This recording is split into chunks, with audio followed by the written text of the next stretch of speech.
Welcome to What the Health with Josh and Kim, where we answer your most pressing questions about your health. With 40 years combined experience in health and wellness and fitness and nutrition, we hope to bring you valuable information you can use daily to become your healthiest self.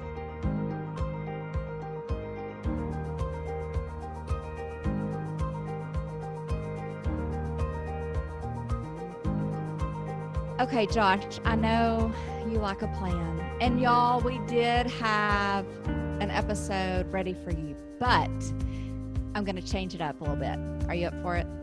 Sure, let's do it. Okay, good. Because I woke up this morning and I have this gigantic pain all the way down my neck. It's like this biggest crick I could ever even imagine. I can't hardly turn my head to look side to side, and it's just kind of radiating up into my head and giving me a headache all day long. So I'm wondering what the health is up with that and what I can do about it, because we can't get a massage right now. Right. Yeah. So, whenever I see clients, I always ask them, what was the source of it? Were they doing anything whenever it happened? But typically, if you wake up with it and you didn't have it the day before, then you typically slept wrong. I will say I have worked out really hard the last several days, and I've worked out more than normal because we're doing Zoom workouts and I have to work out more. Yeah. And so I'm sore in my traps and my shoulders and my chest and upper back from doing lots and lots of push-ups and that kind of stuff. But I think it's probably soreness, but I do think that I slept kind of weird because I woke up with my pillow folded in half. Oh, yeah. So then, yes, it can be from a variety of things.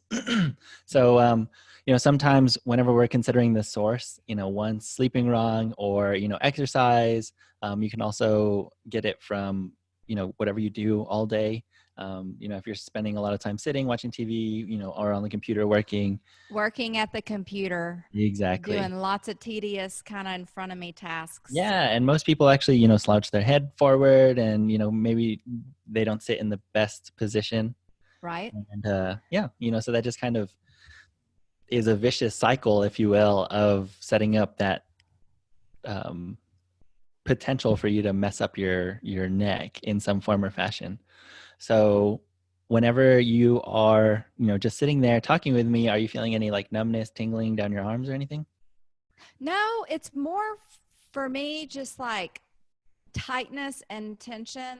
I just feel like my muscles and my skin are just being constantly stretched, and it's like super tender at the base of my skull. Yeah. Yeah. Yeah. So one thing I want to disclaim before, we kind of start working on solutions for having this type of neck pain is, one thing we always want to make sure is that it's not accident related. So if this is whiplash, you'll have the exact same symptoms. You'll feel exactly the same, but, you always have the potential for having, discs dislocated or moved or a bunch of different things that can go wrong where, we can't be hands-on until you've had an x-ray or been seen by a chiropractor first.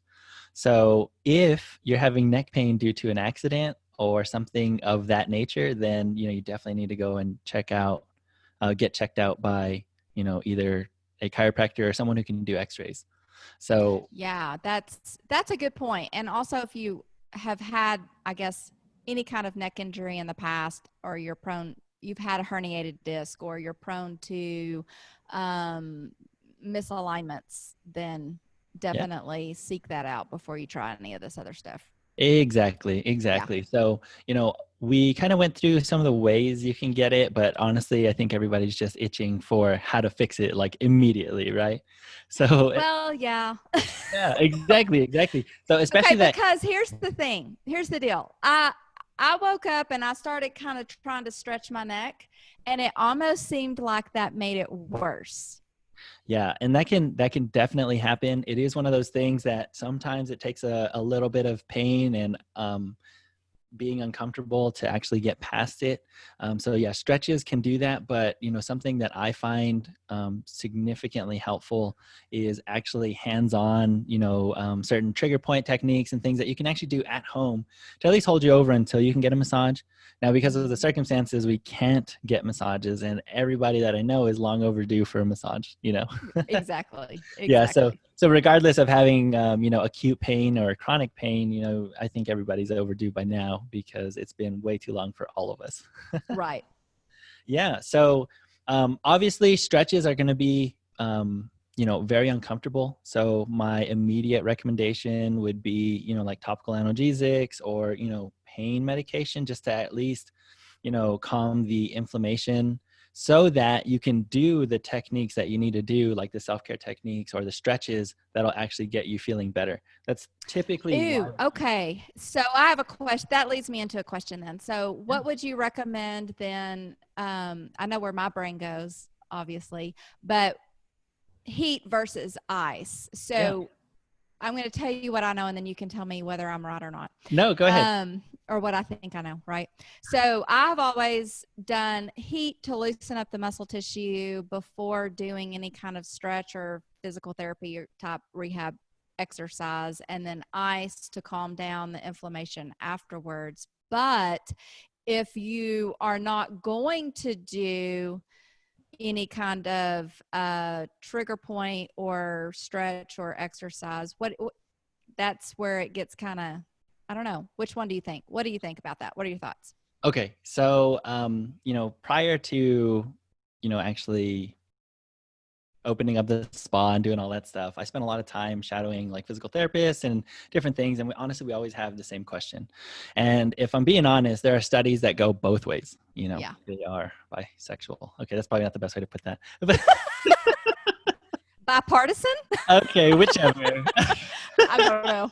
Okay, but anyways, I mean, there are studies that show both. In terms of inflammation, the typical rule of thumb is that your body does it for a reason. It becomes inflamed so that it's drawing all of the things that it needs to that area, and the inflammation is a normal part of healing, and to some degree that is. But then there's the over inflammation, where it's actually cutting circulation off to wherever it's going, and in this case, if it's your neck, you never want to slow circulation to your head. So that's why you always want to decrease that inflammation relatively quickly. Another example is if you like sprained your knee or your ankle, you're typically going to lose circulation towards your feet in both cases. And So if you feel numbness or like you're getting dumber, you should probably ice it and get the inflammation down.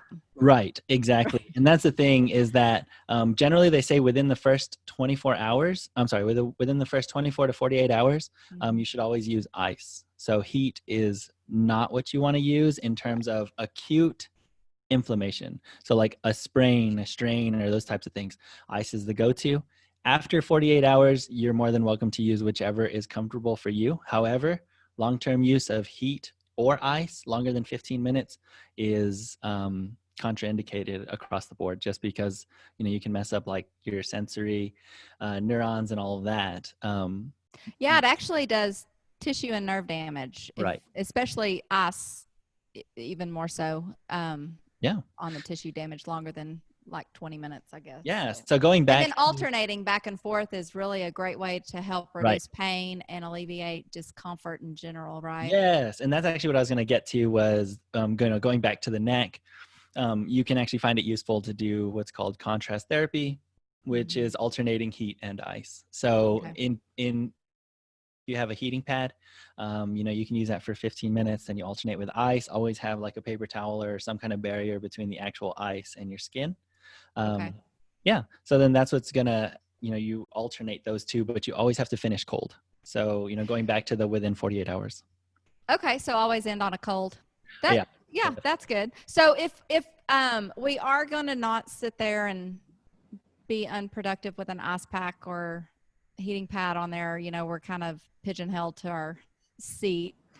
Um I have done some foam rolling um on my, of course, my back, and of course with the foam roller you don't want to put it directly on your spine or directly on the cervical spine on your neck, but I have used it to do the muscles on the side of my neck that run, under the ear down into the traps. And that has seemed to be really, really effective. And then done it up on the base of my skull. not on the neck, but on the base of the skull. And that has seemed to really help release the tension in my head. But here's my question for you. You're kind of limited with a big foam roller on what you can do other than just kind of cross friction massage.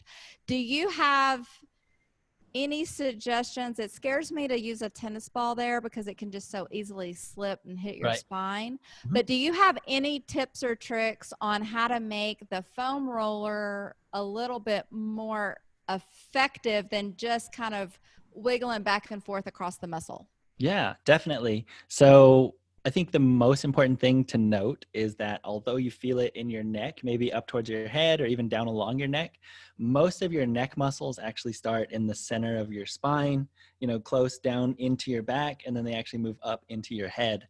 Okay. So in terms of providing yourself relief with a foam roller, which is, a big tube essentially, you can actually run it long ways the length of your spine and put it on one side of your trap between your spine and your shoulder blade on that side. So if we're talking about your right side neck pain, Uh-huh. you can put that foam roller long ways parallel to your spine between your spine and your right shoulder blade. And then you just kind of lay on it and you can just rock left and right. And by you going over, yes, that is cross fiber friction. But the way that you would add to it is actually putting your arm, down to your side where your hand Okay. is like touching close to your knee. Let's say right arm, right knee, and you're just going to raise it straight up like you're the Nutcracker marcher or whatever, and your arms are perfectly locked straight, and you're just going straight up, and then you're going to bring your bicep as close to your ear as possible while the foam roller is pushing on those back muscles. If you're having like that crick in your neck or any of that type of thing, you probably won't make it to where your bicep goes close to your ear the first time. Okay.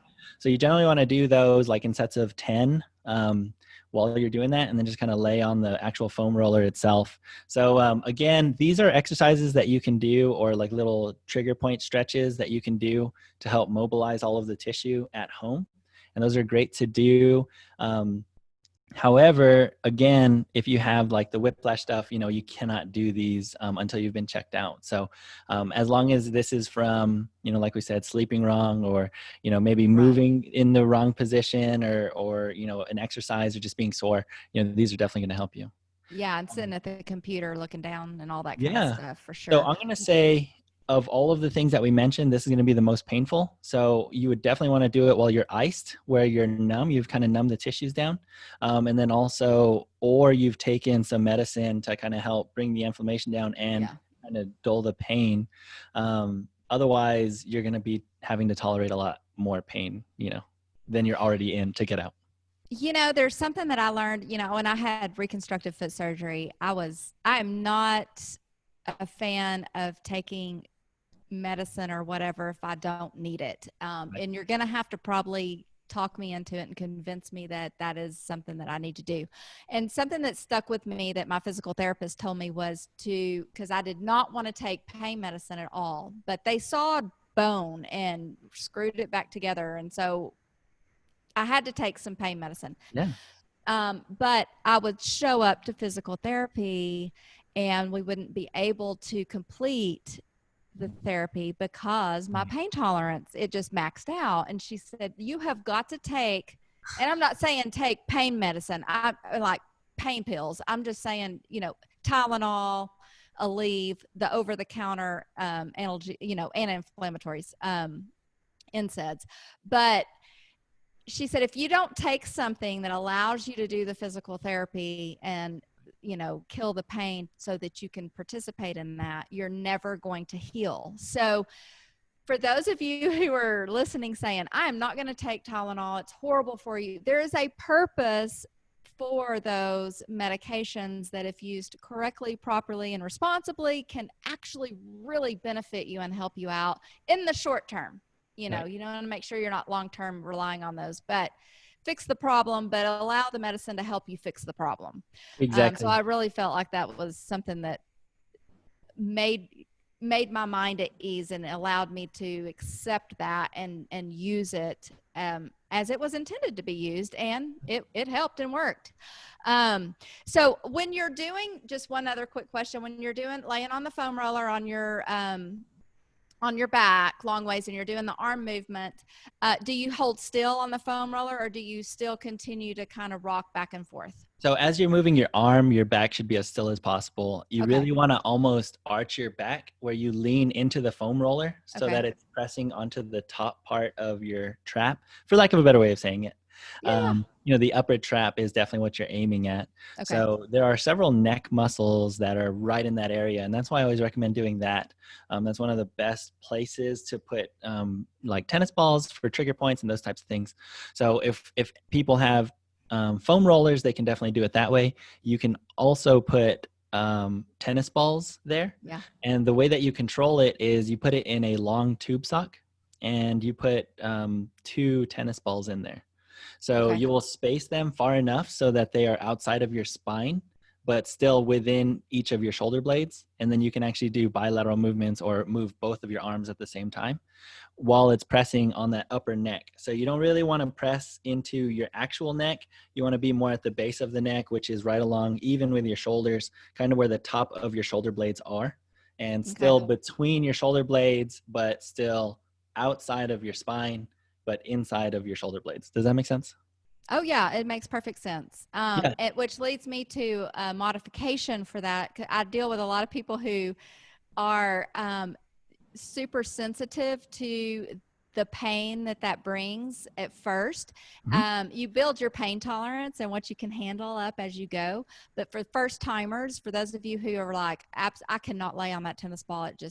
It kills me. You can actually lean up, keep the tennis ball in the tube sock because that allows you to bring the tube sock over your shoulder and you can kind of guide where that is, but Right, lean up right. against the wall.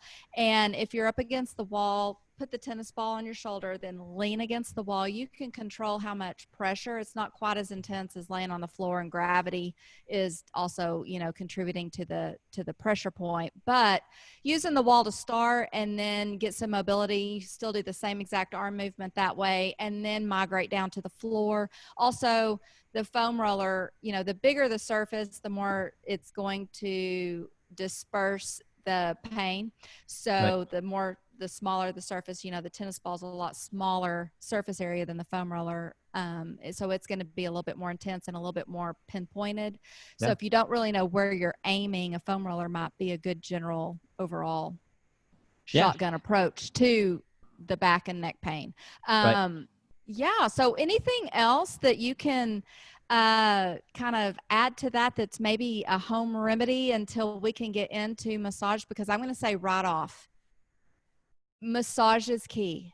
Yeah. And I don't care how much foam rolling or stretching or yoga or whatever you're doing, having someone who is knowledgeable and knows the body and is licensed, they know where to put the pressure and move it, and the human touch there, it just, I don't know, it's a healing thing. There's Yes, nothing else that's it going is. to surpass that. So Yeah, well, thank you for saying that. One thing I want to always point out, and we always share this with all of our clients, is that everything is connected. Although you yeah, feel the pain in your neck, that doesn't mean that's the only place that you're all knotted up that's contributing to that pain, or you're feeling the pain there, but it's coming from somewhere else. So, right. very, very common thing, and definitely something that a full body massage can take care of.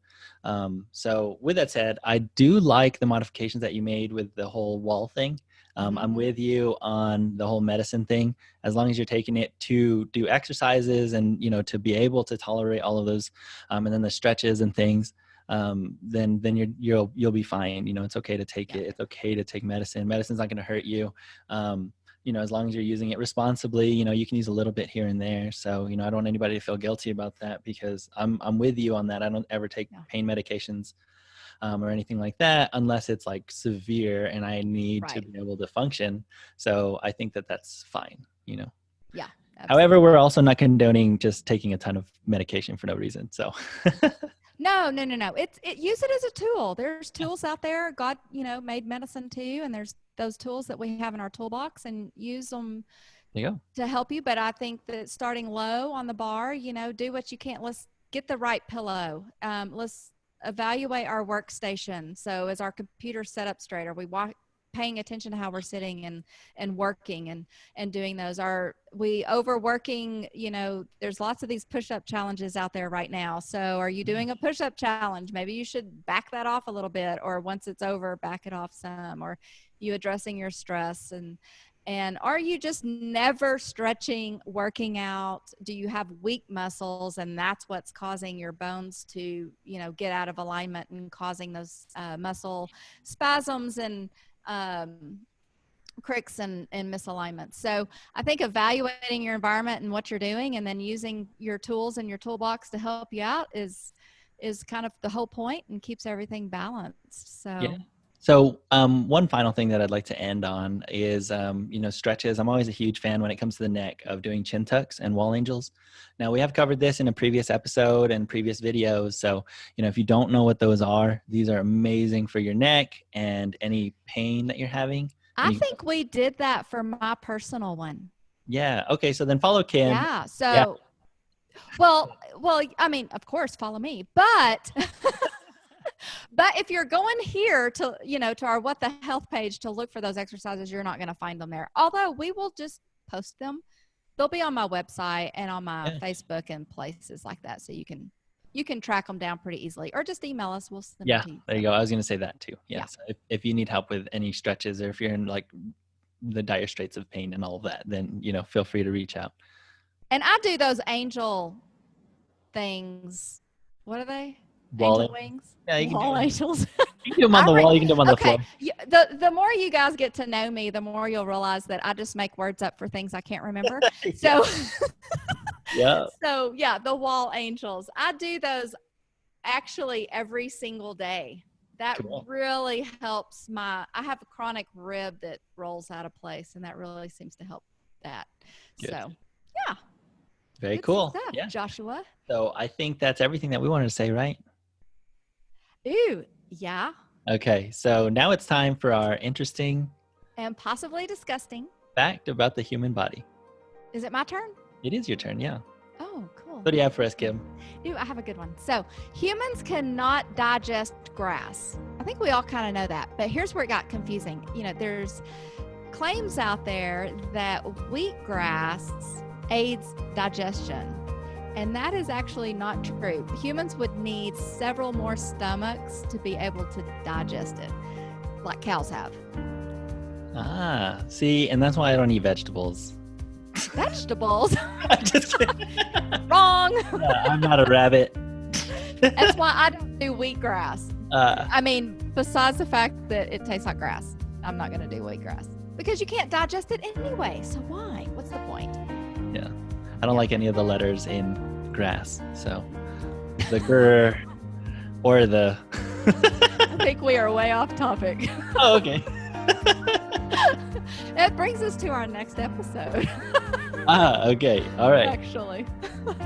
Very cool. Okay. Well, I guess that is it for today. I hope you enjoyed our video, and I think that you should look for more of these videos if you like them at all. And we are going to continue to put out some unedited videos for you guys to give you a behind-the-scenes look at our podcast recordings. There will be an podcast upload, though, of the edited form of this for you guys to find on our What the Health podcast website. You can find that at getfitwithkimtoday.com/podcast, and I hope you give this a listen. Alrighty, and we are on all major platforms, so please like and subscribe. We hope you enjoyed our time together today. Be sure to subscribe to stay up to date on our most current episodes. If you have something that leaves you asking, what the health? We would love to hear from you. Go to getfitwithkimtoday.com/podcast to connect with us and submit your comments or questions. Be sure to get your free Smoothie Recipes ebook on our site as well. Until next time, stay strong and live well.